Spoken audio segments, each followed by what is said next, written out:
தெளிவாக சொல்லாமல் இருப்பார்களே இவர்கள் கேடு கட்டவர்கள் என்று அல்லாஹ் குர்ஆனிலே சொல்கிறார். அன்பிற்குரிய சகோதரர்களே, சற்று சிந்தனை செலுத்தி பாருங்கள்.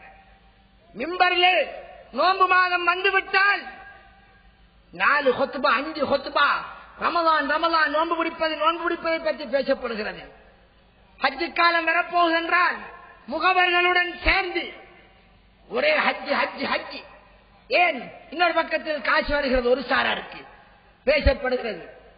ஏன் இந்த வார்ஷுரிமை சட்டம் சம்பந்தமாக பேசப்படுவதில்லை? அடே, நோன்புக்கும் ஹஜ்ஜுக்கும் ஒரு குறிப்பிட்ட சீசன் தான். ஈவன்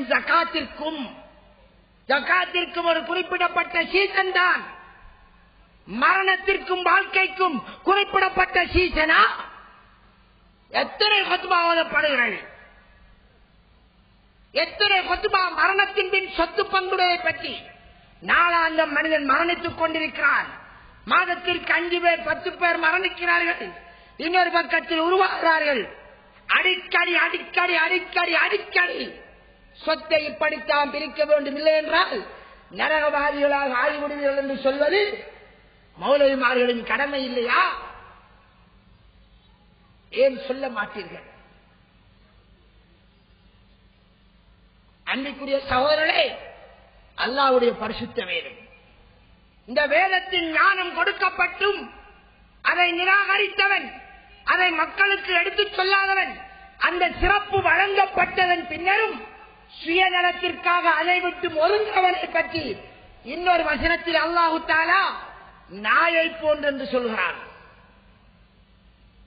وَاتْلُ عَلَيْهِمْ نَبَأَ الَّذِي آتَيْنَاهُ آيَاتِنَا فَانْسَلَخَ مِنْهَا مَثَلُهُ كَمَثَلِ الْكَلْبِ.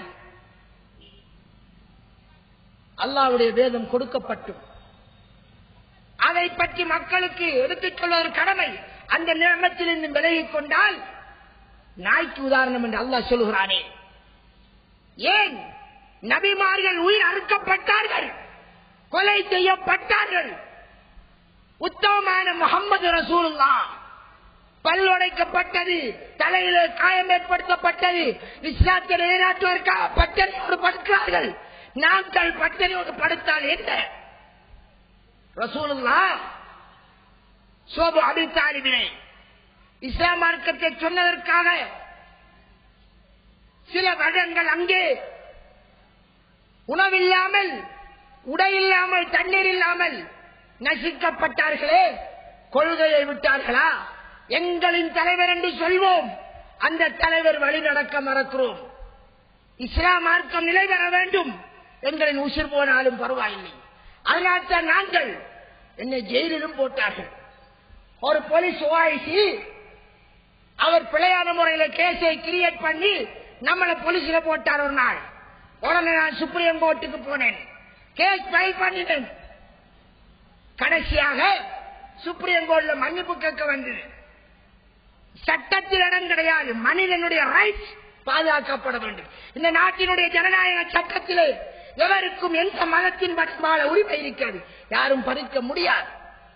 அநியாயமான நான் செய்த குற்றம் என்ன? சீதன ஒழிப்பு மாநாடு நடத்துவது, சமுதாய கொடுமைகளை ஒழிப்பது, நான் எல்லாவற்றையும் பேசுகிறேன். அரசியல்வாதிகள் செய்கின்ற ஊழலையும் பேசுவோம், பிரதேச சபைகளிலே நடக்கிற மோசடிகளை பற்றி பேசுவோம், அரசாங்க உத்தியோகத்தில் செய்கிற மோசடியை பற்றி மக்களுக்கு எடுத்துச் சொல்ல வேண்டும், மக்கள் கேட்க வேண்டும். இதை பற்றி இதுல ஒரு முடிவு பெற வேண்டும். நம்ம அதை பற்றி சமுதாய சிந்தனையற்றோடு இருக்கக்கூடாது. நாங்களும் எத்தனையோ சமூக பணிகளில் ஈடுபடுகிறோம், எத்தனையோ சமூக பணியில் ஈடுபடுகிறோம். அன்றைக்குரிய சகோதரி, இஸ்லாம் என்பது நன்றாக வழங்குங்கள், ஒரு சாந்தி சமாதானமான மார்க்கம். அது வெறும் வார்த்தையில் அல்ல, பிராக்டிக்கலிலே வழங்க வேண்டும். காத்தாங்குடி என்பது முஸ்லிம்களுக்குரிய ஊர் என்ற மாதிரியான முஸ்லிம்கள் செறிந்து வாழக்கூடிய ஊர். உங்களுடைய கடைகளுக்கு வந்தால் போர்டை பார்க்கிறார், அப்துல்லா ஸ்டோர். அப்துல்லா ஸ்டோர் என்று போட்டிருக்கிறார், முஸ்லிமின் கடை. நம்பி போகலாம் என்று அவன் வர வேண்டும், பொய் சொல்ல மாட்டான் என்று வர வேண்டும். ஒரு சாமானை எடுக்க விரும்பினார், இது எவ்வளவு விலை என்று சொன்னால் அவன் ஒரு விலையை சொல்லுவார். கணக்காளர் முஸ்லிம் 100 ரூபாய் என்றால் இவன் கேட்பான், 70 ரூபாய்க்கு திரையலாம் கேட்பான். அப்ப அந்த அப்துல்லா, நாங்க 95 ரூபாய்க்கு தான் வாங்கினோம், எங்களுக்கு 5 ரூபாய் தான் ஆதாயம் கிடைக்குது, எங்களுக்கு அது கிடைக்கத்தான வேண்டும் என்று 60 ரூபாய்க்கு வாங்கின பொருளுக்கு 95 ரூபாய் என்று சொல்லி 35 ரூபாய் பொய்யான விலை சொல்லி பொய் மூலம் உழைக்க மாட்டார் என்று அப்துல்லாவை பற்றி நம்ப வேண்டும். ஏன் பொய் ஒரு முஸ்லிமின் வாயில் வராது? யாருடைய வாயில் தெரியுமா? மறுமையை பற்றிய நம்பிக்கை இல்லாத நயவஞ்சகர்களின் வாயில் தான் வரும். நானா சொன்னேன்? இல்லை. அன்பு நபி ஸல்லல்லாஹு அலைஹி வஸல்லம் சொன்னார்கள், ஆயத்துல் முனாஃபிகி ஸலாசுன். ஒருவன் நயவஞ்சகன், மறுமையை பற்றிய நம்பிக்கை இல்லாதவன் என்பதற்கு அடையாளம் 3. தொழவில்லை, நோன்பு பிடிப்பதில்லை, ஜகாத்து கொடுப்பதில்லை, இதா இல்லை. பேசினால் பொய் பேசுவான். இன்று வியாபாரிகளிலே பொய்யே பேசாத வியாபாரிகள் எத்தனை பேர்? மேடைக்கு வாருங்கள் என்றால் வந்தால் ஆச்சரியம், விடிந்தால் பொய், விடிந்தால் பொய். ஒருவர் சொல்வார், மௌலவி பொய் செல்லாட்டி எப்படி மௌலவி வியாபாரம் செய்ய, இல்லாட்டி வாங்க மாட்டாங்க. ஹலாலாக பிசினஸ் செய்யலாம், பொய் சொல்ல தேவையில்லை. வாக்களித்தால் மாறு செய்ய மாட்டான். ஒரு முஸ்லிம் 15ஆம் தேதி கடனத்தாரன் என்றால் அவரை தேடி கடன் காசு வெறும் கொடுத்தவரிடம் வெறும். இல்லை என்றால் எனக்கு 15ஆம் தேதி தர வாய்ப்பு கிடைக்கவில்லை, நான் இத்தனாம் தேதி தாரன் என்று அவருடைய அனுமதியை பெறுவார். அப்படியா இருக்கிறது? கடனை கொடுத்தவன் நாயாக அலைவான்.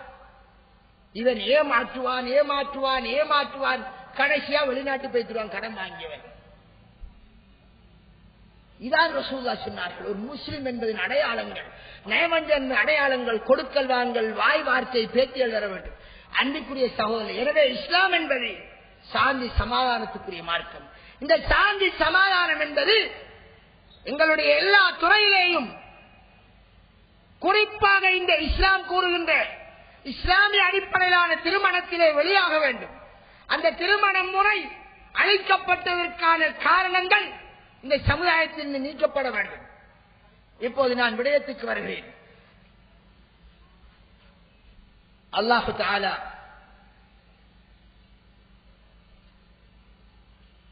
சூரத்துன் நிசாவிலே 34வது வசனத்தில் பின்வருமாறு சொல்கிறார், الرجال قوامون على النساء بما فضل الله بعضهم على بعض وبما أنفقوا من أموالهم.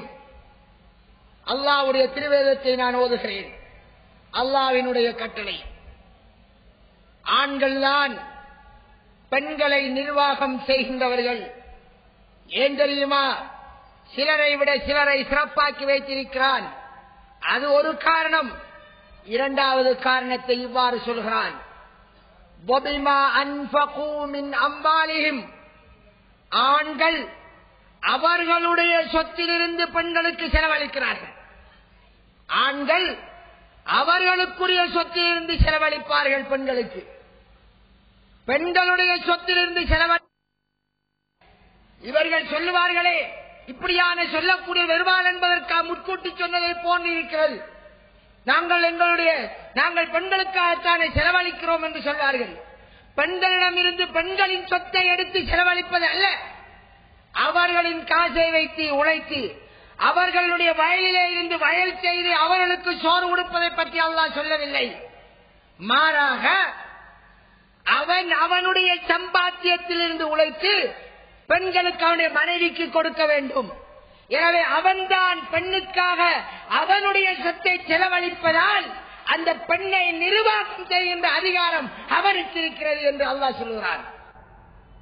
ஆனால் இன்று இந்த வசனத்தை எங்களுடைய ஆடவர் சமுதாயம் விட்டதால், நடைமுறைப்படுத்தாததால், பெண்களே தங்களுக்கென்று ஒரு மாப்பிளையை தாங்கள் தேடி எடுத்து தங்களுடைய கையில் எடுப்பதால் வீட்டினுடைய நிர்வாகம் எல்லாம் யாருக்கு? இப்ப தாய்மார்களுக்கு. அவர்கள்தான்